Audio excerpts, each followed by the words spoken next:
What's up, everybody? Welcome to another episode of Turn on the Jets Live. I'm your host, Steven Zantz, joined by my co-host, Steven Russo. Super excited for this episode as we're officially kicking off the 2022 season.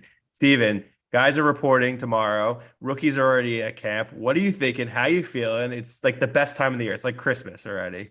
It's awesome, man. I'm rested and recharged. I just had a week off last week. We were just talking before the show. I spent a week in LBI. Haven't been there in like 10 years and I loved it, man. Can't wait to get back next year. But it's the perfect time of year, right? Summer's still going. It's awesome. Everyone feels good. And veterans reporting tomorrow for what I think is one of the most exciting training camps, probably the most anticipated training camp we've had since, you said it in the notes before the show, but probably since 2010, right? I mean, is there a bigger one than that? Can you think of one? Honestly, probably not, because this is like the most hype the fan base has been in quite some time. I mean, like, obviously 2015, we felt good, but like, there still was like uncertainty surrounding like what was going on with Gino because he didn't really perform very well his second season, but he was the starter. And obviously they made the trade for Fitz, but they had a lot of talent, but we also had a new coach. So we really just didn't know what to expect. So it was a bit of a surprise season. I'm trying to think a little bit before that. Obviously 16, there were expectations, I would say, because they did win 10 games, but I don't think it was as hype as this because it was like the Fitz contract standoff. 17, obviously we thought they were going to go like 1-15 or whatever it was. 18 was Darnold. So we were excited, I think, about that. I guess since 2019, because they did spend a little bit, but obviously Adam Gase kind of like killed all the positive vibes. But honestly, it's probably the most hype that we've all probably been since 2011, because that was coming off that championship game. But 2010 was all the hype because of Hard Knocks. What do you think? I agree with you. And honestly, I think the only one, I don't think it can match 2010 because there were serious Super Bowl aspirations. We knew we were going to be good. It was just a matter of how good and kind of adding those final pieces, LaDainian Tomlinson's, Jason Taylor's, guys like that, Antonio Cromartie to that team. Like those were the final puzzle pieces to get you over that hump. We're not there yet. What I would say is that it really rivals probably last year, because last year, even though none of us expected the Jets to go out and make the playoffs or make a Super Bowl run, I think just washing your hands of Adam Gase and having the excitement of a young new staff, new weapons, Zach Wilson, Elijah Moore, guys like that. Like there was a lot of excitement, a lot of buzz around there. I mean, you and I went to the first training camp that was open to the public, and it was electric. I mean, just seeing Elijah Vera Tucker pump up the crowd, seeing Saleh talk to the crowd after the practice was over. I mean, it was really fun and a lot of engagement there. And I think just kind of ridding ourselves of Adam Gase and having a new lifeblood into the franchise was really great. So I think since 2010, it probably doesn't match that, but it's going to eclipse the excitement that we had last year. Yeah, because there's actual expectations for this team. This is the first time where there's been legitimate expectations. The fan base has a positive, rating of the head coach. I know obviously he has a lot to prove, but everybody likes him and they're pulling for him. It's not like somebody that we're like, he wasn't the guy we wanted. We're just hoping for the best kind of thing. But like we actually like back solid. We're excited. But yeah, I think you're right. I think the vibes on Saturday when fans are allowed to see the first practice, which unfortunately neither of us are going to be going to, is going to be really high. I'm sure there's going to be some viral videos. I'm sure you're going to see some things, and I'm super excited. Steve, it's almost like a year anniversary since you became an internet star with that Elijah Moore touchdown. That was a wild ride, man. I remember it was crazy. Just by chance, I caught that video, and I remember taking my son on the 4-hour trek back to Syracuse, and my phone just kept blowing up, and I couldn't believe it. Getting contacted by like ESPN News Desk and NFL Network and places like that. So that was a fun ride, man. That was a good time. Oh man, it was great. I mean, that was the first time we ever saw Zach Wilson do anything. So like we were super excited, but I want to transition a little bit to the PUP list. Obviously, just because guys are placed on it doesn't necessarily mean anything negative, but obviously you have Becton, you have Fant and Lawson on there. I was surprised to see Lawson. And the reason I say that is he's basically a year removed since the injury, and he's been obviously pretty healthy for a while now. I'm a little concerned that he's on the list. I know he could come off of it like in 5 days or, even the day after they report, because maybe he's going to take another physical and he should be good. Are you concerned or anything? I mean, Becton obviously is a whole nother animal, but I think it's probably a weight issue. I don't think it's actually injury at this point. And Fant obviously had surgery in the offseason, so wasn't surprised by him. But are you concerned about any of these guys? I'm not really. I mean, when you look around the league and you see how many people and how many teams which players a lot of teams have on the PUP list, I don't, get overly concerned with it. would it be nice if they weren't? Absolutely, but I'm not going to hit the panic button just yet. Like you said, they can come back in 5 days. Honestly, the one that concerns me the most is still going to be Becton. I hate to admit it, but that's just what it is. And it could, because exactly like you said, like we know it's a weight thing. You've had a year to do that, and there's no question that the Jets coaches are coaching him through this. They're asking him, listen, just get your weight down, get your weight down, get your weight down. And he's simply not doing it. So that is the most concerning thing to me. But again, let's let this play out and see how it goes. But I'm not overly concerned with anyone that's on that list. I think if we get towards, mid-August, that's when we can start kind of hitting the panic button. How about you? Yeah. I mean, he's the guy that everyone's going to be paying close attention to. I think Fant, not as much. I know Fant has his own situation with the contract, which I do believe, and I know Joe and Connor talked about this, that they're going to get that contract done probably before the season. It'll be a team-friendly deal. He probably gets guaranteed money for next year, and then they can move off of him. I think Lawson will probably be practicing pretty soon. I'm just hoping for Mackay, man. We saw the flashes as a rookie, and it was super exciting to see, he looked like a cornerstone left tackle, and it's just like we haven't seen him play a meaningful snap in so long. He obviously played like 2.5 quarters in the opener last year, but it feels like he didn't even play because, that game just feels like so long ago at this point. But I think, like you said, if this lingers into the middle of August, like towards the first preseason game, then I'm going to be concerned because I'm like, okay, when is this guy going to be in shape? September? Like he might miss a game. But at this point, you can't really be, I guess, overly concerned because it doesn't necessarily mean he's going to be on it for an extended period of time. I would assume that it's just a precaution in case, they do have to be on it, because essentially I think it's the way they can carry extra players. I think that's why they do it, because I never really understood it. And then I was reading into it. A lot of people were talking about it. But the one thing I'll say is about Becton with the weight.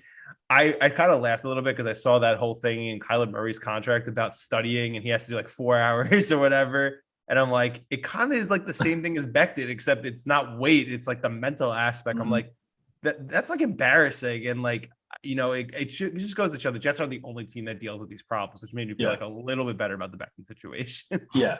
I mean, the biggest thing with the Becton situation for me is it's if he returns to form and is 80% of the player that he was in 2020 when on the field, that is such a big pendulum swing from what it could be, because every Jets fan feels really good about 4 out of 5 spots on the line right now. Like the addition of Laken Tomlinson, Connor McGovern, you feel better now that he's sandwiched between Tomlinson and AVT. You feel good about George Fant on the left side. If we end up having to watch Connor McDermott or Chuma Edoga on the right side versus Mackay Becton, I mean, again, we said it last show, Morgan Moses isn't walking through this door again. So that's such a big pendulum swing that it really has a chance, if Mackay Becton can somewhat return to form, to be a really good, formidable offensive line. But if he's not out there, that just lessens the strength of the whole unit, and that makes the whole unit questionable. And that's what we're really, because this is going to be a run-heavy team.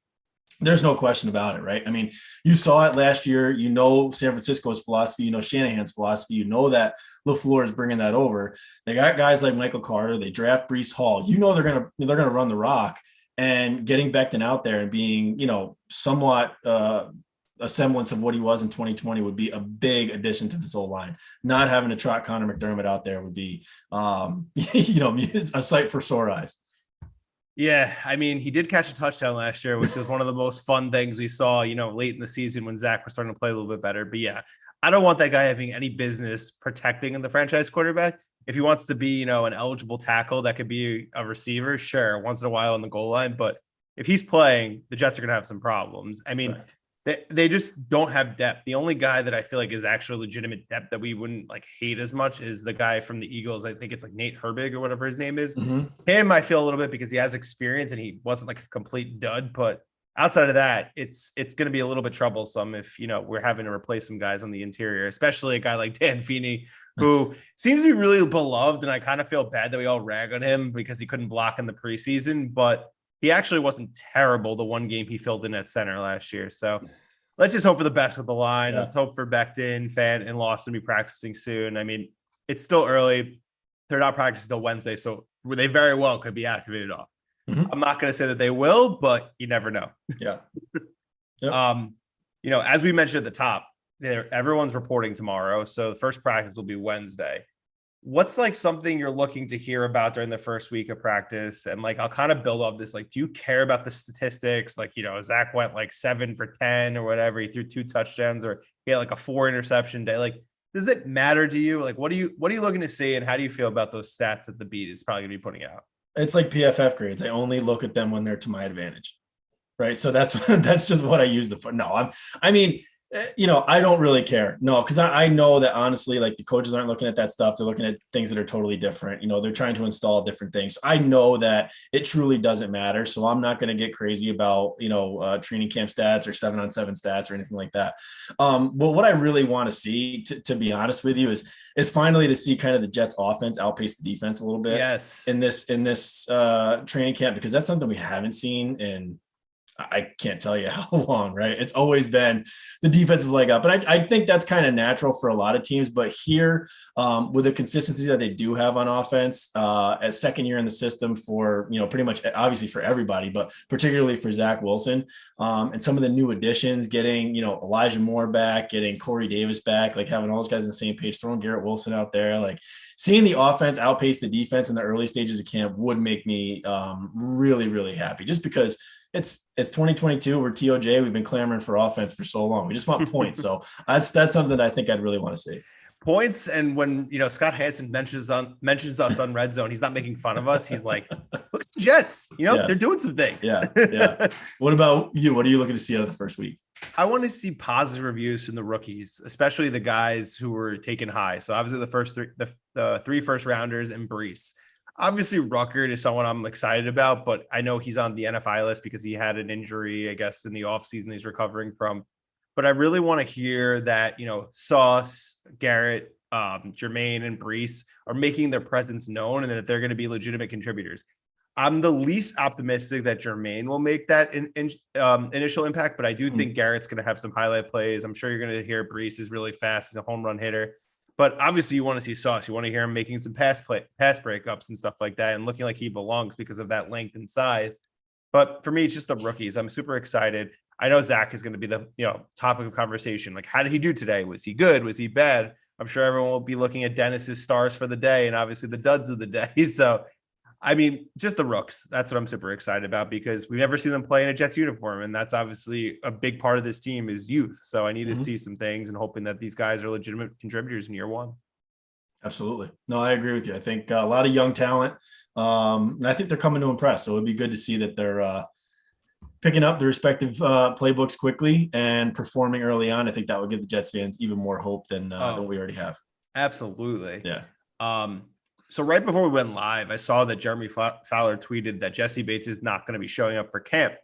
I'm curious your thoughts on this. And I put a poll out there about like a couple days ago saying to fans like, hey, would you guys be okay with the Jets trading a second rounder for Jesse Bates? It was mixed, but obviously about 67% were saying yes. So that's obviously a majority. What are your thoughts on it? I mean, if it's not a second rounder, what's like the most you would give up for him? Yeah, no, I think honestly, I responded to your poll and I said that I would. Giving up a second rounder, I think is probably fair to solidify maybe the biggest question mark that's on the defense right now. I mean, it's really a toss up, I'd say, between that second safety spot and the second linebacker spot. But if you can give a second rounder, and we've kept saying this about Joe Douglas is you got to use these picks at some point. So you got to use this ammo that you have to make moves and to, start building this roster and solidify this team. Why not now? So if you have a chance to get a guy like Jesse Bates, solidify that other spot next to Jordan Whitehead, and for a second rounder, absolutely. And we know that Joe can wheel and deal. So shit, go and get some ammo back. If you trade a couple of guys, trade Denzel Mims. You swung Chris Herndon for a fourth rounder, get a fourth rounder back for Denzel Mims, something like that. Get a third for Mike White. Who knows? But yes, if you're asking me right now if I would trade a second rounder for Jesse Bates, knowing the way this defense is constructed and really the two remaining holes on it, I would absolutely pull the trigger on that trade. Yes. Yeah, I think it's a no-brainer. He's a proven starter. He was a starter on a Super Bowl team last year. Mm-hmm. He's been good his entire career. Obviously, people are like, he doesn't have like the Pro Bowls. I'm like, Pro Bowls don't mean anything. Like, there's so many guys who get added as replacements. It doesn't mean anything. It's more about the eye test. And he's been one of the best players on the Bengals defense for quite a while since he's been drafted.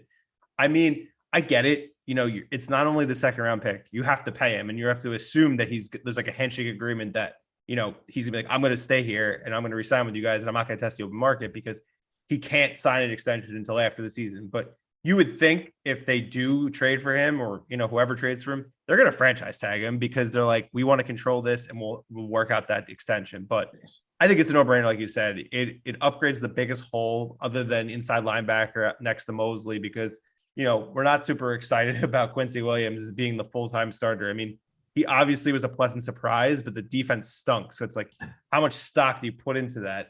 I mean, I'm interested to see what Joyner can do because we barely saw him last year and he's been a solid player when healthy, but health is the issue with him. So you're going to be thinking about Pinnock or Ashton Davis playing back there. And obviously we don't feel super confident about those guys, but the staff keeps talking about Ashton. They really like him. I know Connor Hughes is saying they think he's going to take a huge jump this year.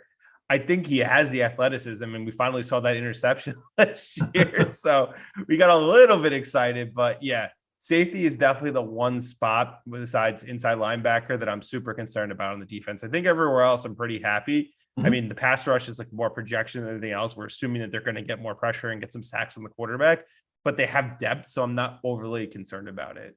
Agreed. Another thing that came out today from The Athletic was Mike Sando's QB tiers. Obviously, there's first, second, third, fourth, and fifth. Fifth is just Geno Smith, our guy. Miss him so much. Zach was obviously in the fourth tier. He was ranked 28th out of 35 on the list, which, to be honest with you, when you're thinking about how he performed last year, I don't think that that's like an unfair, ranking for what he did. What I will say is he was behind all of his classmates except for Trey Lance, and Trey Lance barely played, so that's kind of telling you something.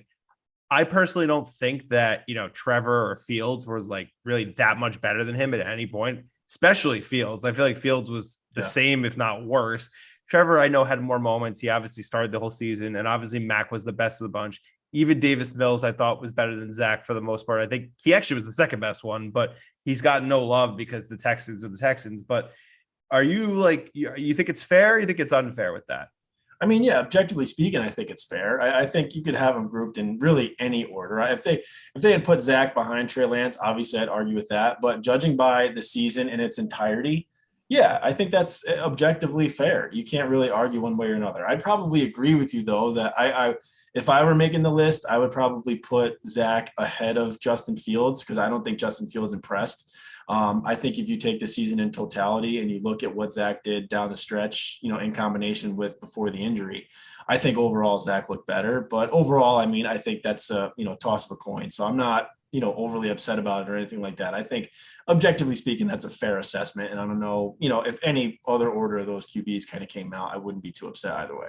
Yeah. I mean, listen, he was not good last year. I mean, obviously we saw flashes, and there was like the Titans game, the Bucks game were really the two games that come to mind. He obviously had some plays against Carolina, but just as in a vacuum, it wasn't good. And like any Jets fan who's just like, oh my God, like Zach is the truth. Like you're kind of just betting on projection at that point because he wasn't good. He was missing the screens that we were all getting pissed about. He was trying to do too much off platform, which obviously is fun because you want to see guys get outside the pocket and not be boring and just throw like slants all day.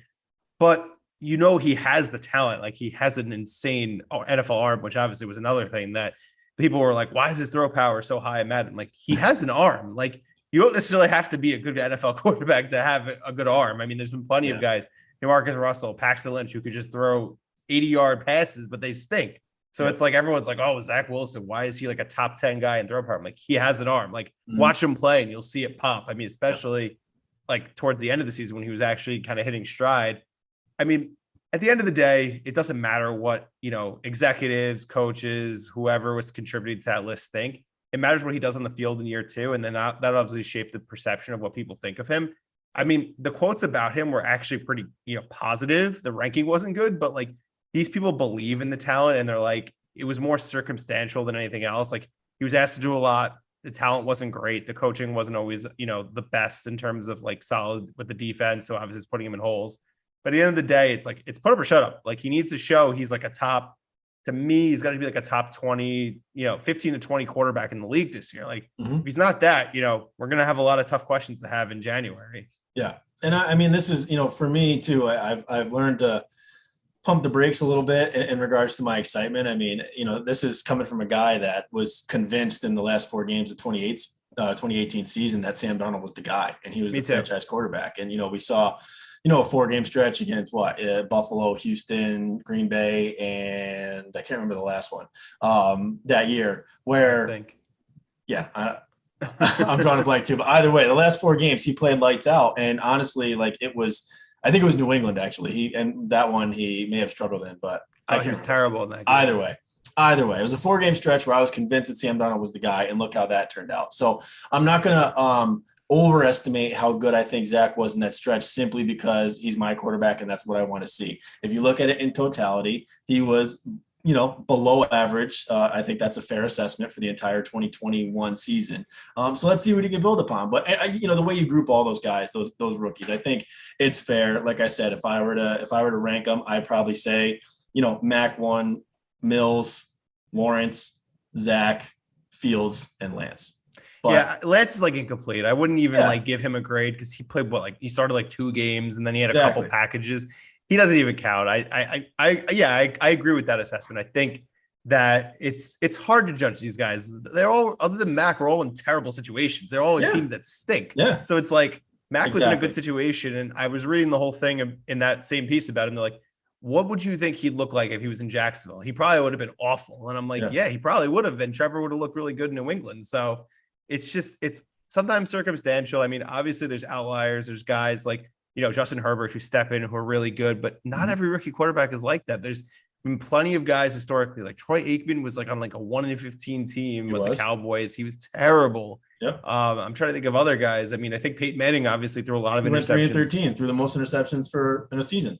Yeah. Well, and then Jameis got the 30. Yeah, true. Yes. But then, the next year, Peyton turns it around. He goes 13-3. He's the number 1 seed in the AFC. Like, that's how it goes. And that's what I'm saying is like, I'm not expecting the Jets to do that, but like, it's very easy to shift the, how your team is perceived very quickly. Yes. I mean, the Bengals were over under with 6.5 last year. They made the Super Bowl. I'm not saying the Jets are going to be the Bengals this year, but I just think they're not going to be, that doormat that they've been for quite some time, really dating back, I guess, to 2017, because 2019 was kind of like they started out 1-7. So they were a doormat for really the first half of the season. And then they obviously benefited from a soft schedule and got some wins. But like at the end of the day, they still weren't a contender. They just showed that they could win games. And, that's, I guess, what matters in the end of the day. But then they were just awful after that. And even before that. So I just think that they're going to be a team that people are going to be interested to see how they progress because of all the young talent they have,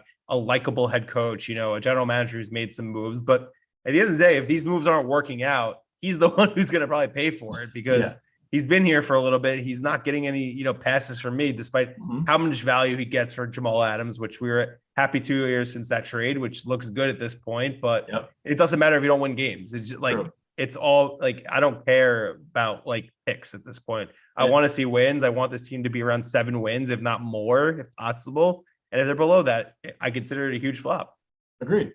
And so much of it hinges on Zach Wilson and how well he performs. It sucks, but like that's what happens when you're the quarterback of the New York Jets or the Giants or in a big market. Like you need to show that overall.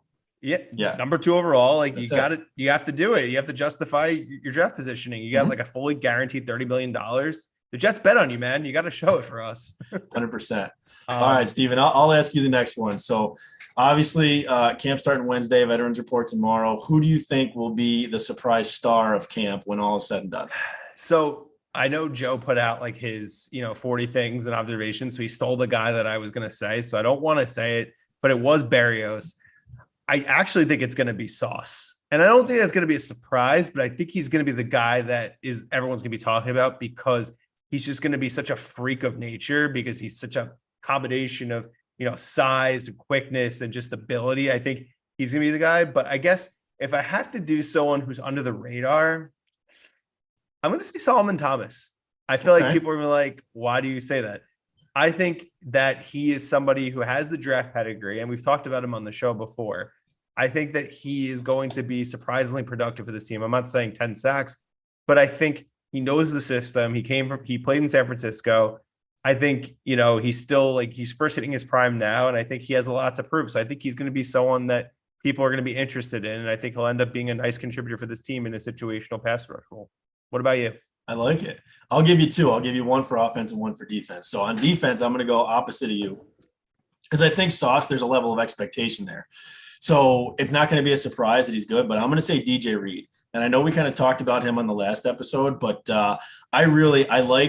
I just like his attitude. I like his aggressiveness. I like the way that he just matches up with everybody and doesn't think that anybody can beat him and has that kind of that dog in him, that fight in him.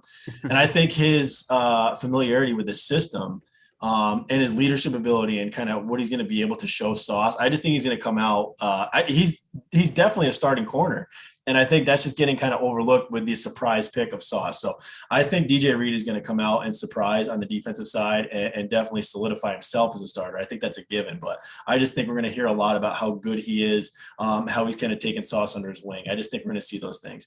On the opposite side of the ball, this is probably music to Joe C's ears, but I think it's Tyler Conklin.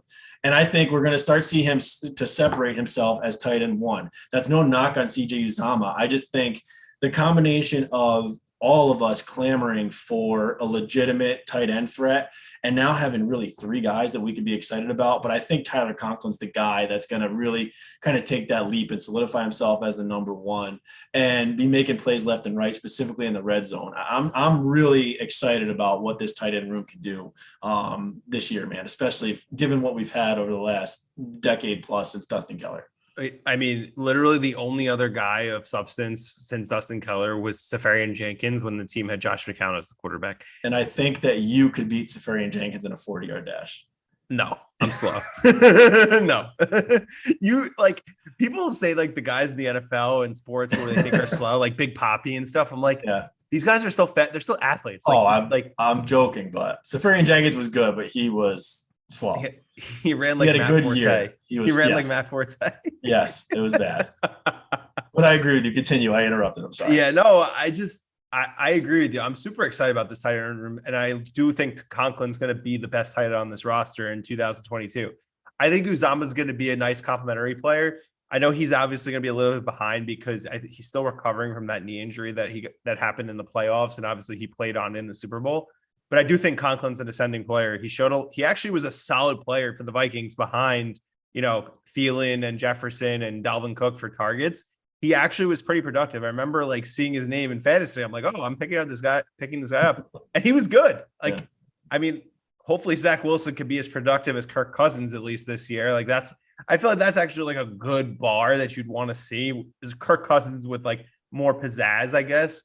But I think Conklin's going to be fun. I think he's going to be a guy that the fans are going to really like because of the hair and the tattoos, but he's also going to be a reliable guy in the red zone. Like what we hope maybe Tyler Kroft could maybe bring, which we didn't end up seeing. I mean, the tight ends were just awful, and I just couldn't watch the 12 personnel anymore. It's just, it was so. That was, you think back on it, like we got excited in that Green Bay preseason game because Tyler Kroft kind of went off and he caught that nice touchdown. And then the early season struggles, we were all ready to hang LaFleur because he kept trying to fit a square peg in a round hole with the 12 personnel. That was rough, but thankfully that ended. And honestly, LaFleur adapted and went into the booth and everything was fine after that. But listen, that's talking about the tight end room, you can still use this for your answer if you want, but that's a perfect segue. So talk about positional groups and which one you're most excited to see as we head into training camp this week. Wide receiver, for sure. I mean, there's so much talent there. This is the most talent they've had probably since, I guess it was 2016. I know obviously the year was disappointing, but that room had Decker, Marshall, Robbie as a rookie who obviously ended up becoming a solid NFL player. The other guy from Ohio State, I can't remember his name. Was it Jalen Marshall? I think Jalen Marshall. Yep. Jalen Marshall. Devin Smith. Oh, good the God. And then Quincy Enunwa. Yeah, Quincy Enunwa. So this is like the best room they've had since then. And obviously the two guys who are the best, two of them were older, and obviously Q is pretty young and just injuries really unfortunately derailed his career. But yeah, it's got to be the receivers. I mean, we already know Elijah could be a superstar as long as he could stay healthy and obviously consistent quarterback play. Corey, I think, is going to have a bounce back here. I know that's another Joe C narrative that he's trying to push out there. I do think Corey's going to be better when he's not the focal point. Mm-hmm. But Garrett Wilson, like we talked about in the last show, so under the radar. I feel like people are not talking about this guy enough. Like he was, for most people's big boards, in the draft community, he was the number one receiver, and we got him as the second one. So like he's polished. He could do a lot of the things that Elijah can do, but he's bigger. and he plays bigger than he is. I know he's pretty skinny, but over time he's going to bulk up and be, Yeah. like a legit 6'1" and not look like a slot receiver. But yeah, I'm super excited. I mean, hopefully Mims can maybe show us something. Obviously a big Barrios guy. I think that he's going to actually be good for this team in a complementary situational role. I think they're going to definitely do some more end arounds with him, and doing some things in the red zone. So receivers for me for sure. I'm sure you probably were thinking the same thing. So I didn't mean to say thunder. If I could say just weapons, I would, because we talked about the tight end room and how we're excited about that. You talk about the receivers, and then you couple that with just the running back room and the addition of Breece Hall with Michael Carter, who we already, all fell in love with last year. Extremely excited just about what we surrounded Zach with for playmakers. I think, that's huge. I'll go to the other side of the ball actually though, and allude to what we talked about the previous segment there, but and say cornerback. So having the surprise pick in Sauce, which kind of, took all of us a little bit by surprise, but then the more you thought about it, you're like, holy shit, like this, this could really work here. So you got Sauce and DJ Reed. Now you got a guy in Bryce Hall who we all felt really good about. I mean, as a serviceable number 2 corner, you felt pretty good about him. And then you couple that with guys like Brandon Eccles and Michael Carter II. I just think that corner room has really transformed itself to where you got serviceable backups and decent depth that we haven't had in years. So I'm really excited to see what the corners can do and how it kind of plays into Solid Ulbricht's scheme. Obviously it's so much is dependent on how well the defensive line plays and get after the quarterback. But now, maybe having that, extra oomph in the secondary and being able to cover for that split second or, half second, 1 second longer, maybe that helps the D-line be able to get home. So I'm just really excited to see what the corner room can kind of show during camp. I think that's a big upgrade over what we had last year. 2 new starters on top of what I would say were impressive young guys in 2021, right? For sure. I mean, I honestly think that Bryce might get traded. I think a team that needs a guy who has starting experience might become calling and give them maybe like a 4th or 3rd round pick. Probably 4th round pick. 3rd round pick is too rich, honestly. But I agree with you. I think the depth. What do you? I mean, in terms of talent, like, we're obviously big fans of Connor Rogers. I mean, Connor Rogers was one that said he was a 2nd round talent drafted in the 5th because he was, because of his injury history. So, and I'll let you finish what you're going to say before I go into my spiel. I guess now that I'm thinking about it, Joe Douglas got a 4th for Herndon, and Herndon showed a fraction of what Bryce Hall's put on tape. So anything is possible, I guess. But yeah, that was all I was going to say. I mean, yeah, he was definitely a higher pedigree talent, but he just obviously had that really bad. I think it was, I don't know if it was an ankle. It was like a foot or an ankle injury that was really bad his last year at Virginia Tech. But I agree with you. I think you never know, but I'm hoping they hold on to him because it's just always good to have depth. I feel like that's the most depth they have besides receiver and defensive line right now. Yes. So I'm super excited. And it obviously wasn't a strength last year. Now I feel good about it. Yeah, that was the point I was going to make, was similar to how I talked about Jameson Crowder and not wanting to trade him last year. That's the same way I feel about Bryce Hall. Just, draft picks are great. I'm not saying the Jets are pushing all their chips to the middle and should be in win now mode, but I think they're in a position where you should see, what you have out of everybody. So keeping that depth and talented depth at that, I think is more, it's more valuable than whatever draft pick you get in return. Agreed. I know one of the other things you want to talk about was guys that they could potentially pick up off the scrap heap. I mean, I don't have anybody specifically at this moment in time that I'd want, but like, I feel like if they could get somebody who has experience starting in the inside, maybe a trade for a guy like Deion Jones. I feel like trade is more likely the route for them to get somebody who can actually contribute versus signing. I mean, typically if a guy is not signed by now, there's usually a reason. Either A, he's got a pretty bad injury history at this point, or B, he's just a shell of what he used to be, aka a guy like Julio Jones, who I figure would have been latched on by now. But I'm actually looking at the list to see if there's anybody worth calling out here. I mean, I guess I don't know if Landon Collins was signed, but if he wasn't signed, he could be an interesting guy. I mean, he would be, and that fits a need. I think really for me, it's the two that are still kind of hanging out that they had free agent visits with, and that's Quan Alexander and Riley Rife. I think just because of the way that I view the team, I probably lean more towards Riley Rife just to get some depth for the fear of the unknown with Mekhi Becton, and just because I And I don't think Rife is like the greatest starting tackle in the world, but I do think he's a serviceable guy. And I think, bottom line is that he's better than Connor McDermott and Chuma Edoga. So you'd feel better. It's not Morgan Moses good, but you definitely feel better about bringing him in and having that depth tackle piece for both Fant and Becton. And I wouldn't feel bad about Quan Alexander bringing him in either, because I'm not a believer in Quincy Williams. I hope that proves me wrong. But you're basically playing nickel more often than not now in the NFL. So you need that running mate for CJ Mosley. So having a guy with familiarity with Saleh and Ulbrich's system, I think would be, would fill a huge need for the Jets and provide additional depth. So I'd be okay with either of those two. I'd be great with both. But I think I'd put a priority more on getting Rife for a backup tackle. Yeah, I agree with you. They do need depth there as well. I mean, the hope is that Becton and Fant can make it through the season and hopefully are healthy for the first game. Yeah. But yeah, you never have enough depth on the offensive line. We learned that with Morgan Moses last year. I mean, he was awesome. I mean, there's a reason why the Ravens gave him, a starting role on their team, and we'll be seeing him week 1. And I'm sure he's going to want a little revenge, against his former team. Obviously, we're super excited. Practice is here. It's coming on Wednesday. What's your one bold prediction you think that's going to happen this week? Whether it's a player doing something or, a trade or anything. Do you have anything in mind you think that might happen this week, or you think it's probably too early for anything big to happen? No, I mean, I think, you're putting me on a spot, but I don't know what I think, honestly, you kind of mentioned it, but I think Sauce lives up to expectation and maybe gets like a flashy pick 6, like early on in camp. I don't know if it's off of Zach or someone. I hope it's not off of Zach, but even if it is, like, it's still, if he makes a play, like, especially against like, Corey Davis or Garrett Wilson or someone like that, and makes a pick 6 and returns it, like, that'd be, as sad as I would be about the offense, that'd still be pretty close. What do you think? I agree. I think something is going to be fun, similar like that happens on Saturday when the fans are there. I'm sure something's going to go viral, like similar to what you posted last year. Whether it's, I think it'll be Garrett Wilson, to be honest with you. I think he's going to have a highlight reel catch, playing like a contested bully ball that we're super excited to see. I think we'll see that on Twitter. So I'm calling my shot. Garrett Wilson's going to have a highlight reel catch in his first week in the NFL. Can't wait. Any closing thoughts as we, head into training camp here?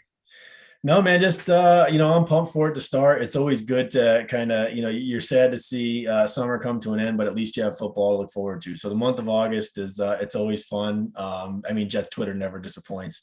So getting to see, everything and obviously the camp stats is just always fun because it's just that fun time of year. So I'm excited, man. Hopefully I don't know if I'm going to be able to make it down. They sold out pretty quick. So that stinks, but I'll still be following everything on Twitter. But how about you? Yeah. I mean, nothing really big here. I mean, I'm going to go to practice, the open one, the second one against the Falcons in August. So nice. If anyone's there, DM me, we'll link up and, we'll talk some Jets. I mean, I'm super excited. I mean, football's the best. It's my favorite sport to watch. I used to be a bigger basketball guy, but now it's easily football. I just love a football Sunday. Nothing beats it, honestly, whether you're, watching at the comfort of your home, you're watching at a bar with friends, drinking some beers. But yeah, I'm super excited. I mean, super excited to, do this show again. It feels like it's just crazy that this is our second season doing it. I know so far we haven't been doing as many guests. We're trying to kind of do more of just us. But something that we're definitely going to be doing more of, I think, later in the week, because we're changing up our schedule, is we plan to do more Twitter Spaces so we can be more interactive with people who follow Badlands and turn on the Jets. So, stay tuned for those. We're looking to probably do those maybe on Thursdays later in the week, so we could talk about the upcoming game, whereas our show will be more dedicated to recapping the previous week or, something that happens with the team. But we appreciate all the support from everybody. And I know it's been a bit since we talked about it on Twitter, but we are doing a giveaway for a free Sauce jersey and a free Garrett Wilson jersey. So if you haven't done so, make sure to subscribe to our podcast feed on Apple or Spotify. Also following Steven and myself on Twitter. And once you've done both of those things, make sure to DM us just a screenshot of everything. And if you're also a Badlands subscriber on Patreon, you also get 2 entries. I know a bunch of people have already entered. We're going to be tweeting this out when the new episode comes out on the feed, tomorrow. We appreciate everybody. And, we're looking forward to a hopefully successful season. But at the same time, we just want to see it score some touchdowns and get excited a little bit.